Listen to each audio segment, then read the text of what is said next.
I read the message 3 times. Then my hands started shaking. Not because I didn't understand the words, but because I never imagined they would come from my own son. Don't expect me to take care of you in old age. I have my own life and my own family. That was it. No greeting, no explanation, no hesitation. Just a cold sentence that felt like a door slammed shut permanently. I sat on the edge of my bed, phone glowing in the dark, while the house remained silent. The same house I had worked my entire life to keep running. The same walls that once echoed with my son's laughter, his footsteps, his late-night requests for water, his childhood fears. I am Eleanor, a 62-year-old widow, and that night I felt older than I ever had before. My husband, Robert, passed away 6 years earlier after a sudden heart attack. One moment we were discussing grocery lists, the next I was signing hospital papers alone.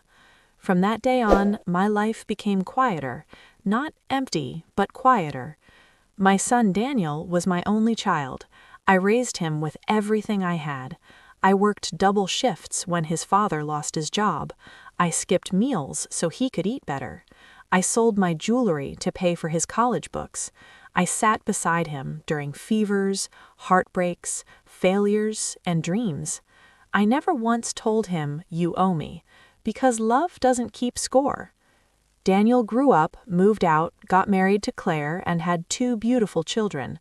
I was proud of him, so proud that I never complained when visits became less frequent.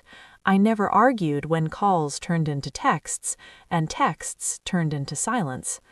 I told myself, this is normal, he's busy, until that message arrived. I stared at it for a long time, waiting for a follow-up. None came. That night, I didn't cry loudly. I cried quietly, the kind of crying that sinks into your bones. Because it wasn't just rejection, it was erasure. The next morning, I woke up hoping it had been a mistake. Maybe Daniel was angry. Maybe Claire had written it. Maybe it was a misunderstanding. So I replied carefully, "Daniel, did I do something wrong? If I hurt you, please tell me." Hours passed, then days. No response. That silence hurt more than the message itself. I started replaying my entire life like a broken film reel. Was I too strict, too soft, too present, not present enough? I remembered teaching him how to ride a bike, running behind him until my lungs burned. I remembered standing in the rain at his graduation, soaked but smiling. I remembered holding his hands before his wedding and whispering, "I'm proud of you." Where did that bond disappear? Weeks later, I heard from a mutual neighbor that Daniel had been telling people I was too dependent and emotionally heavy. Dependent? I lived alone, paid my own bills, never asked him for money, never asked him to move back. All I ever wanted was connection. One Sunday, I gathered the courage to visit his house. I brought homemade soup, the kind he loved as a child. Claire opened the door. Her smile was polite, cold. "Daniel's busy," she said. "You should call next time." I peeked inside. I saw my grandchildren playing on the floor, children who barely recognized me anymore. Daniel didn't even come to the door. That was the moment I understood something painful. I wasn't being ignored by accident. I was being phased out on purpose. And suddenly, his message made terrifying sense. 3 months later, life tested me in the cruelest way. I slipped in my kitchen while carrying groceries. The pain was sharp, the floor was cold, and I couldn't get up. I lay there for nearly 2 hours, staring at the ceiling, wondering if this was how it ended. Eventually, I managed to reach my phone. I called Daniel, straight to voicemail. I called again.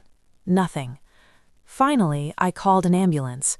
At the hospital, the nurse asked, "Who should we contact?" I hesitated. Then I said, "No one." That word echoed louder than any scream.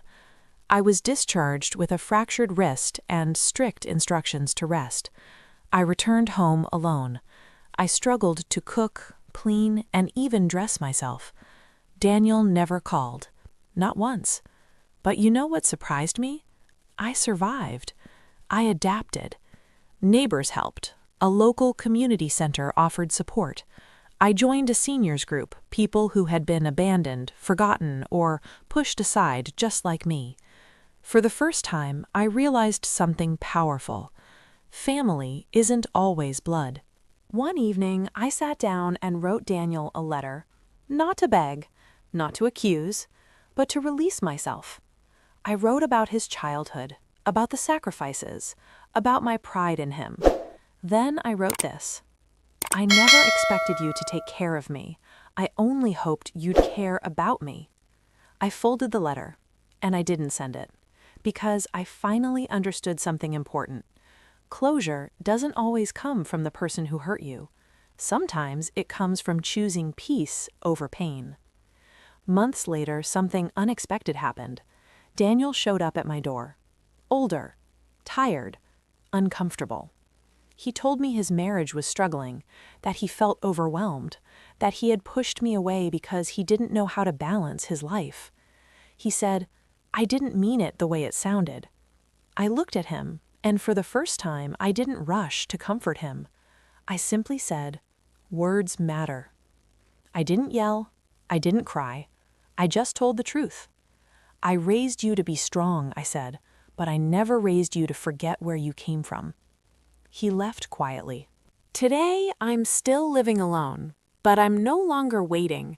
I volunteer. I laugh. I travel when I can. I've built a life that doesn't depend on someone else's guilt or obligation. Daniel calls occasionally now. We are rebuilding, slowly, carefully. But here's what I want you to understand. Children don't owe their parents a lifetime of service, but parents deserve respect, compassion, and acknowledgement. And if you're listening to this story thinking, I'd never say that to my parent, good. But if you've already said it, it's not too late to take it back. Because one day, when the noise fades and the world gets quiet, the people who loved you first will be the ones